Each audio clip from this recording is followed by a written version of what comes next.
বিসমিল্লাহির রহমানির রহিম। হে মুসলিম ভাইয়েরা, আমরা জানি যে গত বছরের অক্টোবর থেকে তখনকার ইহুদি রাষ্ট্র, ইহুদিবাদী ইসরায়েলি রাষ্ট্র ফিলিস্তিনের মুসলিম ও আপামর জনতার উপর এক নৃশংস গণহত্যা চালাচ্ছে। গত বছর অক্টোবর থেকে শুরু হওয়া সেই গণহত্যায় ইতিমধ্যে প্রায় 41,000-এর বেশি মুসলিম মারা গিয়েছে এবং তারা নৃশংসভাবে হত্যা করেছে, যাদের মধ্যে অধিকাংশই রয়েছে নারী ও শিশু।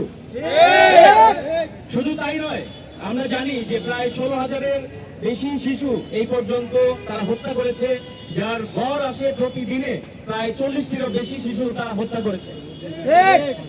এমনকি তারা বাড়িঘর, মসজিদ, স্কুল, হসপিটালগুলোকে বোম্বিং করে ধ্বংস করে দেয়। বর্বরোচিত এই আক্রমণের ফলশ্রুতিতে লক্ষ লক্ষ মানুষ তাদের বাড়িঘর হারিয়ে বাস্তুহারা হয়ে যখন রেফিউজি ক্যাম্পগুলোতে আশ্রয় গ্রহণ করে, সেখানেও তাদের শেষ রক্ষা হয়নি। বর্বরোচিত এই ইহুদি বাহিনী তাদেরকে সেখানে আক্রমণ করে জ্বালিয়ে দেয় এবং হত্যা করে। পরবর্তীতে আমরা জানি যে এই মাসের 23 তারিখের দিকে তারা লেবাননে তাদের আক্রমণকে ইন্টেন্সিফাই করলে এই নৃশংসতা এবং সহিংসতা আশেপাশের অঞ্চলে ছড়িয়ে যায়। মুসলিম ভাইরা, অবৈধ এই গণহত্যা চালানোর জন্য ইহুদি এই রাষ্ট্রটিকে প্রত্যক্ষ এবং পরোক্ষভাবে সাহায্য করছে সাম্রাজ্যবাদী কাফির উপনিবেশবাদ রাষ্ট্রসমূহ, আমেরিকা, ব্রিটেন এবং ফ্রান্সের মতন রাষ্ট্রগুলো। তারা তাদের রাজনৈতিক, সামরিক এবং অর্থনৈতিক ভাবে সার্বিক সহায়তা অব্যাহত রেখেছে। আর পৃথিবীর ওপর প্রতারণার মাধ্যমে আধিপত্য বজায় রাখার জন্য তাদের তৈরি করা প্রতিষ্ঠান জাতিসংঘ অথবা ইউএন এর মাধ্যমেও প্রত্যক্ষভাবে এই গণহত্যাকে সমর্থন অথবা এই গণহত্যাকে লেজিটিমাইজ করা হচ্ছে। এই ইউএন, আমরা জানি যে খোদ মুসলিম এই ভূখণ্ডে ইহুদিবাদী রাষ্ট্রটি প্রতিষ্ঠা করাই হয় ইউএন এর রেজুলেশন 181 এর মাধ্যমে। 1947 সালে এই মুসলিম ভূখণ্ডে ইহুদিবাদী এই দখলদার রাষ্ট্রটিকে প্রতিষ্ঠা করার অনুমোদন প্রদান করে খোদ ইউএন। বছরেও 28টি ইউএন রেজুলেশন ভায়োলেট করার পরেও আমরা দেখিনি একটি স্যাংশনও ইসরায়েলি দখলদার বাহিনী বা ইসরায়েলি দখলদার এই রাষ্ট্রের বিরুদ্ধে ইউএন কে দিতে। এবং এটা আমাদের জন্য নতুন না, আমরা এর আগে দেখেছি যে কিভাবে বসনিয়ার মুসলিমদেরকে 1990 সালে সার্বিয়ার বাহিনীর কাছে রেখে নিরাপত্তাহীন অবস্থায় রেখে চলে গিয়েছিল এই বর্বরোচিত ইউএন বাহিনী। এজন্য তাদের উপর তখন গণহত্যা চালানো হয়েছিল সার্বিয়ান বাহিনীর পক্ষ থেকে, যেটাকে আমরা আজকে জানি যে সেব্রিনকা বা সেব্রিনকার গণহত্যা নামে। এবং এবার ফিলিস্তিনের এই গণহত্যায় প্রত্যক্ষ ও পরোক্ষভাবে এই ভূমিকা রাখার জন্য মানবতা ও শান্তির গুলিয়া ওড়ানো এই মুনাফিক গুলা ইউএন এবং ইউএসএ এবং কলোনিয়াল এই রাষ্ট্রগুলোর মুখোশ উন্মোচিত হয়ে গিয়েছে। আল্লাহ সুবহানাহু ওয়া তাআলা সূরা বাকারার 11 নম্বর আয়াতে বলেন, এবং যখন তাদেরকে বলা হয় তোমরা পৃথিবীতে অশান্তি সৃষ্টি করো না, তখন তারা বলে আমরা তো শুধুই শান্তি স্থাপনকারী। গত 1 বছরে ইসরায়েলি বাহিনীকে আমেরিকা শুধুমাত্র মিলিটারি এইডই দিয়েছে, শুধুমাত্র আমেরিকাই দিয়েছে প্রায় $12 বিলিয়ন, এবং ব্রিটেন প্রায় $1 বিলিয়ন কাছাকাছি বিভিন্ন ধরনের সামরিক সহায়তা প্রদান করেছে, এবং এছাড়া অন্যান্য ধরনের কৌশলগত সামরিক এবং রাজনৈতিক সহায়তা তাদেরকে দিয়েই যাচ্ছে। এবং এর কারণ হচ্ছে যে পশ্চিমা এই ধর্মনিরপেক্ষ সাম্রাজ্যবাদী কাফির শক্তি সমূহ এই অঞ্চলে ইসরায়েলকে তাদের একটি সিকিউরিটি বেস বা নিরাপত্তা চৌকির মতন ব্যবহার করতে চায়। স্ট্র্যাটেজিক ভাবে লোকেটেড এই মুসলিম অধ্যুষিত এই মধ্যপ্রাচ্যে এরকম একটি বেস তাদের জন্য যেন একটি আনসিঙ্কেবল এয়ারক্রাফট ক্যারিয়ারের মতন কাজ করেছে। Former US secretary of state তার আলেকজান্ডার হেইগ তার একটা উক্তি থেকে এটা স্পষ্টভাবে প্রমাণিত হয়ে যায়, যখন তিনি বলেছিলেন যে ইসরায়েল হচ্ছে এই পৃথিবীতে আমেরিকার সবচেয়ে বড় আনসিঙ্কেবল এয়ারক্রাফট ক্যারিয়ার, আমেরিকার স্বার্থের জন্য খুবই গুরুত্বপূর্ণ একটি অঞ্চলে অবস্থিত।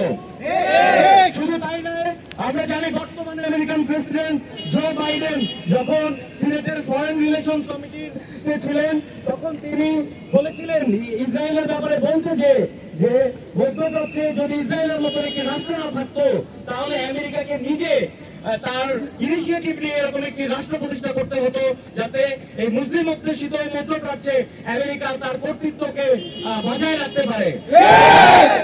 একই সাথে আমরা দেখেছি যে 7ই অক্টোবরের পরে যখন ইসরায়েল সফর করে প্রেসিডেন্ট বাইডেন, তখন সে যে প্রেসিডেন্ট নেতানিয়াহুকে বলেছিল, প্রেসিডেন্ট নেতানিয়াহু, I am with you 100%, you have my full support. এটা যেন আমেরিকান সরকার এবং আমেরিকান যে প্রতিষ্ঠান সমূহ তাদেরই অফিসিয়াল বক্তব্য তিনি ক্লারিফাই করলেন।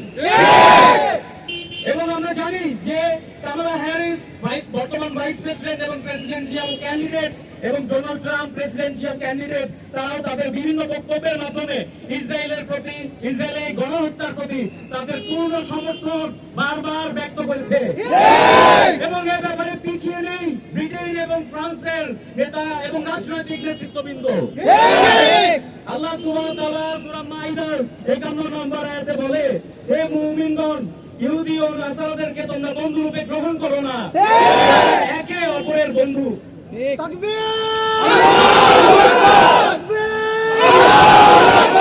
আল্লাহ সুবহানাহু ওয়া তাআলা সূরা আল-আনফালের 73 নম্বর আয়াতে আরো বলেন, আর যারা কুফরি করে তারা একে অপরের বন্ধু। মুসলিম ভাইরা, সাম্রাজ্যবাদীদের চৌকিদার ইসরায়েলের এই বর্বরোচিত নৃশংসতা করে পার পেয়ে যাচ্ছে। কারণ প্রথম বিশ্বযুদ্ধের পরে 1926 সালে মুসলিমদের নিজস্ব রাজনৈতিক ব্যবস্থা খিলাফত রাষ্ট্রের পতন হওয়ার পরে মুসলিমরা রাজনৈতিক ও সামরিক ভাবে ডিফেন্সলেস হয়ে যায়। এক সময় খিলাফতের সাথে একসাথে থাকা ইসলামিক ল্যান্ডগুলোকে ডিভাইড করে, সাইক্লিক এগ্রিমেন্টের মাধ্যমে ডিভাইড করে 57টি নেশন স্টেটে বিভক্ত করা হয় এবং এই দেশগুলোর ক্ষমতার আসনে বসানো হয় এই কাফির সাম্রাজ্যবাদীদের অনুগত এবং তাদের দালাল শাসকবৃন্দকে। আমরা দেখি মুসলিম বিশ্বগুলোতে যখনই নির্বাচন চলে আসে, ক্ষমতার পালাবদলের সময় চলে আসে, তখনই এরা এম্বাসিমুখী হয়। ব্রিটেন, আমেরিকা সব বিভিন্ন এম্বাসিতে এদের যাতায়াত বন্ধ হয়ে যায়। হে মুসলিম ভাইরা, আমরা দেখেছি যে পরবর্তীতে দালাল শাসকরা কিভাবে ইসরায়েলের পক্ষে তাদের অবস্থান নিয়েছে এবং কিভাবে ফিলিস্তিনের বিপক্ষে তাদের অবস্থানকে ক্রমাগত সুস্পষ্ট করছে। জনগণের ভয়ে মুখে ইসরায়েল বিরোধী কথা বললেও তাদের কাজ ইসরায়েলের পক্ষেই যাচ্ছে। ইসরায়েলকে ঘিরে থাকা মুসলিম রাষ্ট্রগুলোর শাসকবৃন্দ যেমন এরদোগান, সিসি, জর্ডানের কিং আব্দুল্লাহ এবং মোহাম্মদ বিন সালমান কেউ ইসরায়েলের বিরুদ্ধে কার্যত কোনো অ্যাকশন নেয়নি। ইসরায়েলের চারপাশে থাকা মুসলিম দেশগুলো কার্যত ইসরায়েলকে টিকিয়েই রাখতে সাহায্য করছে ক্রমান্বয়ে। ইসরায়েলের পাশে থাকা মুসলিম রাষ্ট্র ইজিপ্টের রয়েছে শক্তিশালী সেনাবাহিনী, যেটি পৃথিবীর মধ্যে অন্যতম শক্তিশালী। এই সেনাবাহিনীকে যদি মুভ না করতে পারে ইসরায়েলের এগেইনস্টে, এই জন্য আমরা দেখেছি অতি তৎপর হতে সিসি এবং এই রাজনৈতিক নেতৃবৃন্দ যারা হচ্ছে পশ্চিমাদের অনুগত। শুধু তাই না, একইভাবে ইজিপ্ট ও জর্ডানের যে এয়ারবেস গুলো, সেই এয়ারবেস গুলো এবং তাদের স্ট্র্যাটেজিক যে ইনস্টলেশন, সেগুলোকে ব্যবহার করে পশ্চিমারা ইসরায়েলকে ক্রমাগত যে সামরিক সহায়তাগুলো দিতে চায়, সেই কৌশলগত সামরিক হার্ডওয়্যার গুলো ইসরায়েলে প্রবেশ করছে এই জর্ডান এবং ইজিপ্টের বেসগুলোর মাধ্যমে। এমনকি তুরস্ক গুরুত্বপূর্ণ তেল ও গ্যাস সাপ্লাই অব্যাহত রেখেছে ইসরায়েলের প্রতি, যে সাহায্য ছাড়া ইসরায়েল রাষ্ট্র এক মাসও টিকতে পারবে না। একইভাবে মোহাম্মদ বিন সালমানের আমরা ভূমিকা দেখেছি ইসরায়েলের সাথে সম্পর্ক নরমালাইজেশনে। একমাত্র আমরা দেখেছি যে খিলাফত থাকাকালীন কিভাবে খিলাফতের নেতৃত্বে খিলাফত সালাউদ্দিন আইয়ুবের মাধ্যমে মুসলিম সেনাবাহিনী প্রেরণ করেছিল, যা আল আকসা এবং ফিলিস্তিনকে মুক্ত করেছিল সেই জনগণকে, ফিলিস্তিনের উম্মাকে এবং অন্যান্য ধর্মাবলম্বীদেরকেও তা দেওয়া হয়েছিল তাদের পর্যাপ্ত সম্মান। আমাদের আবার সেই মুসলিমদের আমাদের নিজস্ব সেই রাজনৈতিক ব্যবস্থা ফিরিয়ে আনতে হবে, যেটা হচ্ছে খিলাফত ব্যবস্থা, যার মাধ্যমে আবারও খিলাফত ইনশাআল্লাহ মুসলিম সেনাবাহিনীকে প্রেরণ করবে, যাতে করে আবার আল-আকসা এবং ফিলিস্তিনের মুসলিমদেরকে মুক্ত করা হবে এবং দখলদার ইসরায়েল সহ সাম্রাজ্যবাদী সকল রাষ্ট্রকে এই অঞ্চল থেকে চিরতরে বিতাড়িত করা হবে। রাসূলুল্লাহ সাল্লাল্লাহু আলাইহি সাল্লাম বলেন, নিশ্চয়ই আবার খিলাফত ফিরে আসবে নবুয়তের আদলে। ফাতাকুনু খিলাফাতি আলা মিনহাজি নবুওয়া। আসসালামু আলাইকুম ওয়া রাহমাতুল্লাহি ওয়া বারাকাতুহু। حسنة وفي الآخرة حسنة وقنا عذاب النار.